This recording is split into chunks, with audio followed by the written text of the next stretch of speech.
Hi, dinner అయిందా? డిన్నరా? అప్పుడే ఇక్కడ డిన్నర్. మా ఆయన ఇంకా రానే లేదు.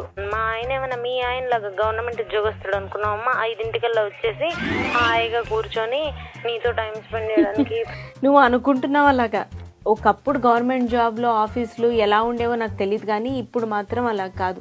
ప్రైవేట్ సెక్టర్కి ఏ మాత్రం తీసిపోదు, ప్రతి గవర్నమెంట్ ఆఫీస్లో వర్క్ కూడా. అండ్ మా ఆయన అంటావా, మొన్న ఎలక్షన్ టైంలో క్యాంప్కని ఆయన వెళ్ళాడు. ఒక 3-4 డేస్ అసలు నేను ఆయన మొహం కూడా చూడలేదు. సిగ్నల్స్ కూడా ఆ ఏరియాలో సరిగ్గా లేవట. కనీసం ఫోన్ కాదు కదా, ఇంటర్నెట్ త్రూ కూడా తన్ని కాంటాక్ట్ చేయడానికి అవ్వలేదు. అంత డిఫికల్ట్గా ఉంటుంది మా లైఫ్. అయినా మీరు మాత్రం మొన్న ఏదో వీకెండ్ అన్నారు కదా, ఫ్రైడే కూడా లీవ్ పెట్టారు మీ ఆయన, మండే కూడా లీవ్ అన్నారు. అన్నన్ని రోజులు అట్లీస్ట్ 2 monthsకి ఒకసారి లాంగ్ వీకెండ్ అని తీసుకొని బయటికి వెళ్ళి ఎంజాయ్ చేసి రారా? మాకేం ఎంజాయ్మెంట్ ఉండదు, ఒక్క సండే అంతే, అది కూడా తిప్పి తిప్పి కొడితే. ఏదైనా మీకుండే బెనిఫిట్స్ అమ్మా. కోల్గేట్ నుంచి టోల్గేట్ దాకా ఏదో డిస్కౌంటో రిబేటో ఫ్రీయో ఏదో ఒకటి ఉంటుంది. అలాంటివి ఏమీ లేకుండానే ఇలాంటి ఇంట్లో ఉంటున్నారా? అది నీ ఇల్యూషన్ అంతే.